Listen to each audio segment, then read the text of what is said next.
we are live. And we are live from the After Hours studios of Tailor Made for third grade. And I'm here too, but I'm hiding from my mom.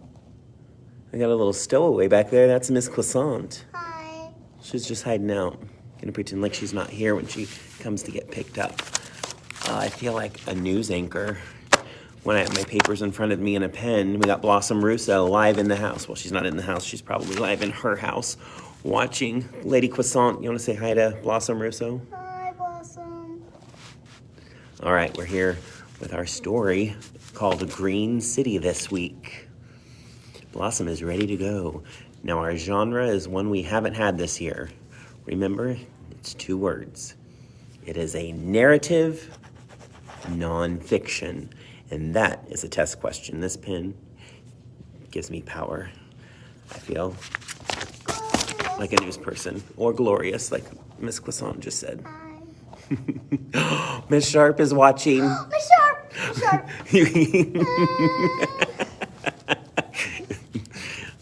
Miss Sharp, our former student teacher in 3rd grade magic. Narrative nonfiction. The characters are real people with facts and details about real-life events. And our story is Green City. How one community survived a tornado and rebuilt for a sustainable future. This story is by Alan Drummond. Reclaimed. Or what? Or reclaimed. Or reclaimed. That's a vocab word. Please keep your eyes and ears peeled for these vocab words. Destroyed. It's Mrs. Wellner's favorite word. Opportunity. Sustainability, or like Miss Croissant said, reclaimed, and constructed. And if you have your book at home or at school, you saw there's a little picture of the GREENSBURG city limit. Hello, sir. No. Got someone here who's going to listen to. Maybe. Okay, paragraph 1. He's out of here. I remember the night when a tornado destroyed Greensburg in 9 minutes flat. 9 or 9er, that's a test question. How many minutes did it take for the tornado to destroy and flatten Greensburg? What's the answer, Miss Croissant? 9er. All of my things, our house, everything was blown thousands of feet into the air. When it was all over and we climbed out of our shelter in the basement, everyone's past had been swept away. Suddenly, the entire town of Greensburg had no future. And I said a vocab word in the first sentence, destroyed. 11 people died because of the storm. That'll be another test question because we tried to ask our classroom robot, Alexa, and she told us a lot more than 11, so I don't trust that lady that lives inside the machine. It took 12 people to lift a truck off Mr. Schmidt's house. It was like a huge bomb had gone off. Our school was destroyed just 2 weeks before graduation. The hospital, 9 churches, the water tower, the drugstore with its soda fountain, the grocery store, the 2 hotels, the 3 banks, the theater, and everything else, just gone. The trees were shredded to nothing. It's tied in here. You don't have to stay in there. You can come read with me if you want. The trees were shredded to nothing, but not a bird in sight.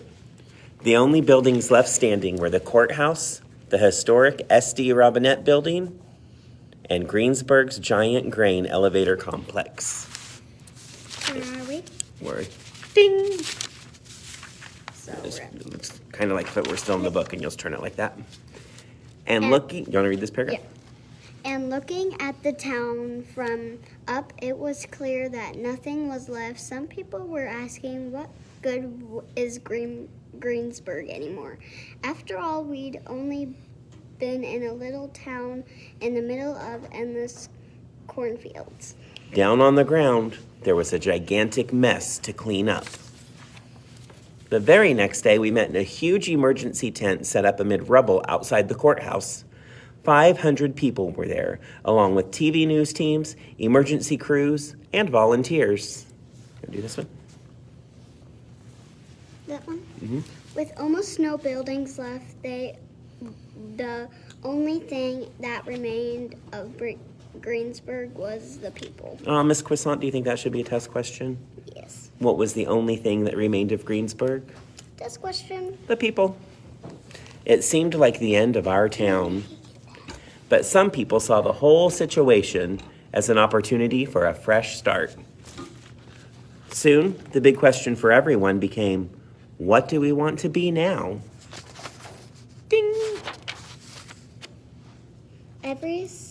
Everyone set to work. The president flew in and declared Greensburg is a disaster area.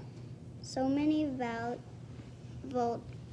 volunteers flocked to the town. We had to build a whole trailer park for them. Donations came from all over Kansas, the United States, and the world. The government sent experts to help us. And there was a whole lot of rubble to clear out.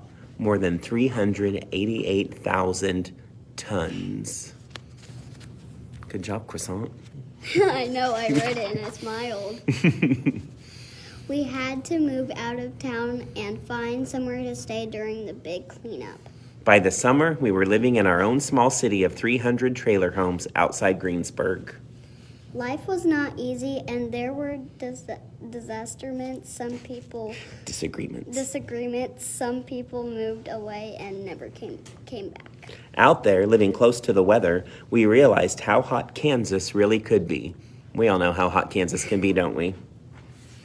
We had to drive everywhere, and there was always the chance that our trailers would be blown away by the wind. We kept dreaming of what Greensburg and our new homes would look like. We did a lot of talking about how to build again. Sure, we all agreed on tornado-proof houses and houses that we could keep cool in the summer and warm in the winter without using more fuel than necessary. Would be great. The word green kept coming up at every meeting. Isn't green just a color of paint? Asked Bob Dixon. Then Daniel Wallach spoke up. Green is basic common sense, he declared. Don't use up more than you need. It's sustainability. The Kansas Farmer's Way. What is the Kansas Farmer's Way? Sustainability. And you can run and tell that. Mr. Wallach opened an office and called it Greensburg Greentown. Not just greenhouses, a whole green city, he said. There's no place like home. And there's the big illustration of a little family watching. There's no place like home. Dorothy's house in the tornado. Mm-hmm. Ding! Yep, you can do it. The whole idea of a green city had everyone excited. As some people got really creative, Lana and John Jameson reclaimed the kitchen cabinets and tiles from the remains of their old houses. Reclaimed. There you go. Good job. Daniel Wallach suggested the Silo Echo home with rounded walls like the grain elevator complex that survived the storm.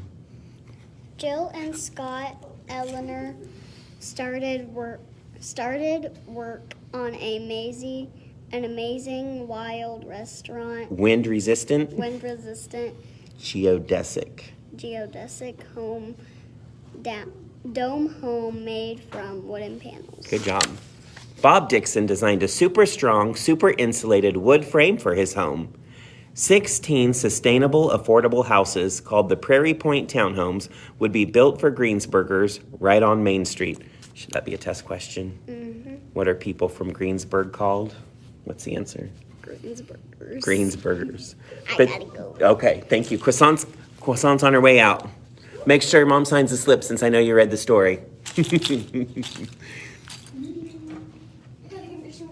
But these were difficult times, and not everyone had the money to keep going. And if you're following along at home on page 345, I'm not going to include anything from the big green boxes on the test. So I'm going to go to page 346 on paragraph 43. My family was lucky, and for the next 2 years, we worked hard to build our home in as sustainable a way as possible. And I won't have any questions over there's 11 steps for building a sustainable house. Thank you. Bye, croissant. See you tomorrow morning. Hello, Benjamin Buttons in the house. The town's businesses were rebuilding green too. New offices for startup companies and a retail center. The 547 Art Center arrived by truck and was put together by University of Kansas architecture students. On the outskirts of town, we built a wind farm big enough to power the whole community. The banks made sure their new buildings were as eco-friendly as possible. So did the Best Western Hotel, and beside it, the Kiowa County Memorial Hospital. Our new hurricane-proof water tower was constructed next to the new, green Big Well Museum. We knew our school had to be at the very center of it all. The plans looked exciting. For 3 years, we only had small trailers for classrooms, but we became experts in environmental science. Paragraph 53, our new school was going to be one of the greenest in the United States. Ding! Mr. T, What, bud? can I go to the bathroom? Yes, of course. It took a few years for everything to come together, but now look, Greensburg is Green City. We moved into our new houses and Greensburg has come back to life. I still remember the night when the tornado destroyed our town in 9 minutes flat. Back then, it really did seem like the end of Greensburg. Our town and our future were shattered. But we did rebuild into one of the greatest towns in America. That's official. The president even said so on TV. By thinking and building green, we've given Greensburg its future. We planned for the future because the future is green. Just ask the experts. Ding! Well, thanks for coming to my newscast, folks.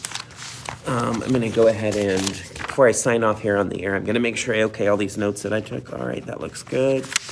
All right, Green City. All right, I'm going to star that. It's official. That's Green City for you. Test tomorrow for third graders. If you just watched for fun, thank you. Pretty exciting to have a story about someplace so close to home in our myView reading series. Thank you for joining me. Special thanks to my friend the croissant, who was in hiding but came out in time to read for a little bit before she fled. And that's it. Sometimes this is the part where I just keep talking. I don't think anybody else joined Mrs. Erickson. Hello. Okay, I said hi to everybody that I can see. So if you're watching now or if you watch it recorded later, shout out from Mr. Taylor.